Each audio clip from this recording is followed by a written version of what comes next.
Olá, nós vamos apresentar sobre psicobiologia e comportamento. Nós somos Ana Beatriz Quintina do Nascimento e Amanda Caroline do Nascimento Silva.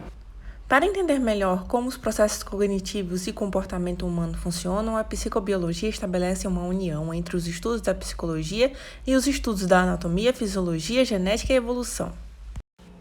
A psicobiologia combina neurociência e psicologia, observando além do comportamento fenômenos mentais, como percepção, motivação e aprendizagem. O comportamento é um conjunto de ações e reações do indivíduo perante estímulos do ambiente. Tipos de comportamento. Nós temos o comportamento reflexo e o comportamento operante.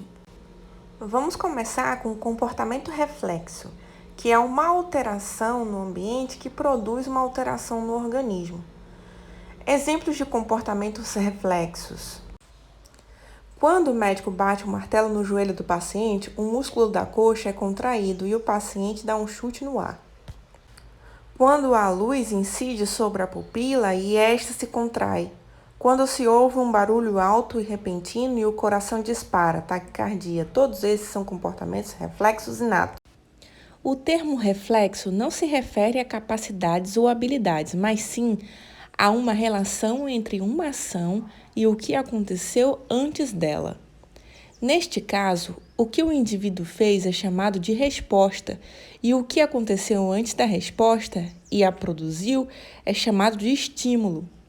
Reflexo, portanto, é uma relação entre um estímulo e uma resposta. É um tipo específico de interação entre um organismo e o seu ambiente. Parte daquilo que chamamos de emoções envolve respostas reflexas a estímulos ambientais. Quando nos referimos às emoções, estamos falando, portanto, sobre respostas dos organismos que ocorrem em função de algum estímulo. Características do comportamento. Intensidade do estímulo. É a força ou quantidade de determinado estímulo. Um exemplo é a quantidade de comida colocada na boca. Magnitude da resposta. É a força de uma determinada resposta. Exemplo, quantidade de saliva produzida. 2 gotas, 3 gotas, 2 ml, 4 ml. Latência da resposta. Tempo decorrido entre a apresentação do estímulo e a ocorrência da resposta. Exemplo, a salivação inicia-se após um intervalo de 1,5 segundos depois da comida ter sido colocada na boca. Duração da resposta, tempo decorrido desde o início da emissão da resposta até sua cessação. Limiar do reflexo, intensidade mínima do estímulo para que a resposta seja eliciada. Exemplo, a salivação só começa a ocorrer quando a quantidade de comida na boca for maior ou igual a 5 gramas. Habituação, diminuição da magnitude da resposta em função da eliciação sucessiva. Exemplo, caso ocorra uma diminuição na quantidade de salivação, mesmo com a manutenção da mesma quantidade de comida. Sensibilização, aumento da magnitude da resposta em função da eliciação sucessiva da resposta. Comportamento operante. A resposta ao estímulo não é orgânica e esta sempre é acompanhada de uma consequência. A maior parte de nossos comportamentos produz consequências no ambiente. Essas consequências consistem em mudanças no cenário que nos cerca. Um comportamento simples, como apertar o botão de um interruptor de luz, produz a consequência de acendimento da lâmpada. A luz que está apagada agora está acesa, o que se constitui em uma mudança no ambiente produzida pelo comportamento de apertar o botão. Dizemos que essa mudança é uma consequência do comportamento. O comportamento operante é uma relação organismo-ambiente, que a emissão de resposta de um indivíduo afeta ou altera o ambiente, e a depender dessa alteração, respostas semelhantes a estas terão sua probabilidade de ocorrência futura, aumentada ou diminuída. O experimento de Thorndike, associacionismo. Em uma série de experimentos, Thorndike colocou um gato faminto na caixa feita de ripas de madeira. Deixava a comida do lado de fora da caixa, com um prêmio por ele conseguir escapar. O gato tinha de puxar uma alavanca ou corrente e às vezes repetir muito a manobra para afrouxar o trinco e conseguir abrir a caixa. Skinner afirma em uma de suas obras que o comportamento é a parte do funcionamento do organismo que está engajada em agir sobre ou ter intercâmbio com o mundo externo. Comportamento deve ser entendido como a relação entre o organismo e o ambiente, ou seja, o intercâmbio que ocorre entre respostas emitidas pelo organismo e aqueles eventos do universo que estão diretamente relacionados a elas. Experimento de Skinner. A caixa de Skinner é um equipamento usado em laboratório e seu funcionamento é baseado em estímulos visuais, auditivos e olfativos que iniciam um comportamento operante fundamentado em 3 procedimentos: reforço, punição e extinção. Ou seja, pelo processo de modelagem, existe uma aprendizagem do animal.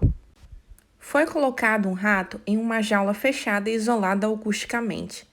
Na jaula havia uma pequena alavanca, cuja pressão provocava a queda de uma porção de comida. Além disso, a alavanca estava conectada a um marcador externo. Ao baixar a alavanca, o marcador marcava o papel que corria sobre uma polia, permitindo assim registrar a frequência com que se baixava a alavanca. O rato, inserido na jaula, explorando o entorno e movendo-se à vontade, pressiona a alavanca cedo ou tarde, provocando a queda da porção de comida. Bom, vou explicar um pouco sobre o condicionamento de Pavlov. Pavlov ele mostrou que um estímulo incondicionado provoca uma resposta incondicionada. E uma resposta condicionada e um estímulo incondicionado associado a um estímulo neutro, ele passa a ser condicionado. E esse tipo de condicionamento está muitas vezes relacionado com um comportamento involuntário. E o experimento de Pavlov, que refere-se aos processos e os procedimentos pelos quais os seres vivos eles aprendem novos reflexos, seguindo os mesmos estudos.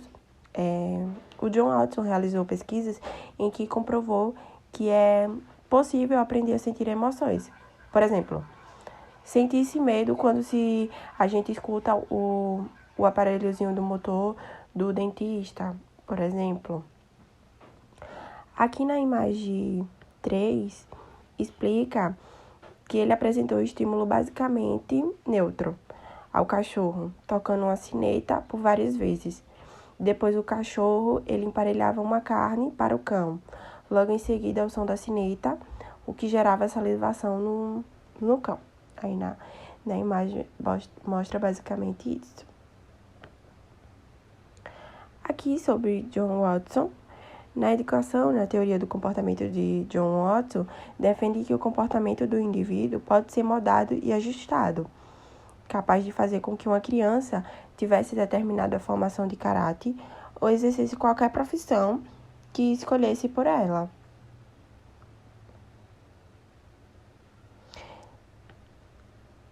Aqui no slide 5, sobre o experimento de Watson, que o primeiro foi verificar se a resposta de medo poderia ser condicionado, apresentado ao animal, e logo em seguida um som ser forte.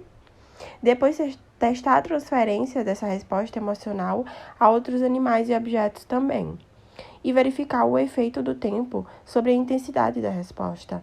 E desenvolver procedimentos para remover a resposta que foi condicionada, que seria um estímulo aversivo, som alto, no caso, a apresentação simultânea dos dois estímulos, por várias vezes, que fez com que o bebê desenvolvesse o medo de animais peludos. Aqui mostramos um exemplo de como seria usar as experiências de Watson, Pavlov, Skinner e Thorndike em uma só sessão para fobia de elevador. É certo que, na realidade, para eliminar fobias, precisariam de várias sessões, mas aqui nós mostramos em um só vídeo como seria mais ou menos esse procedimento. Como vimos nos estudos de Pavlov e Watson, o medo é um comportamento reflexo, gerado através de um emparelhamento entre um estímulo incondicionado e uma resposta incondicionada. Aqui, basicamente, nós estamos fazendo um processo de modelagem para que o paciente possa aprender um novo comportamento, né? Ou retomar o comportamento de poder usar o elevador. Então, nós realizamos alguns passos. Primeiro, a paciente chamaria o elevador e ficaria de frente ao elevador sem precisar entrar nele. Segundo, a paciente pisaria na entrada do elevador, mas não precisaria entrar nele. Terceiro, ela chamaria o elevador, entraria nele e a psicóloga entraria junto com ela, mas ela não precisaria subir. No quarto passo, ela entra no elevador, a psicóloga entra junto com ela, fica na porta, e a paciente ela anda pelo elevador. Caminha um pouco no elevador para poder se adaptar um pouco com ele. No quinto e último passo, tanto a psicóloga quanto a paciente, elas chamam o elevador, entram no elevador e sobem. Apertam um botão para um andar, pelo menos um andar, e sobem. E esse procedimento ele vai ser repetido várias vezes, até o paciente conseguir subir para mais andares e conseguir passar mais tempo no elevador. Todo esse processo ele é chamado de dessensibilização sistemática. Ou seja, é uma técnica que ajuda e consiste na evocação ou na repetição de vivência real de situações que consideramos ameaçadoras. De forma simultânea, é realizada uma terapia de relaxamento profunda para reduzir os estados de desconforto. Obrigada por assistir.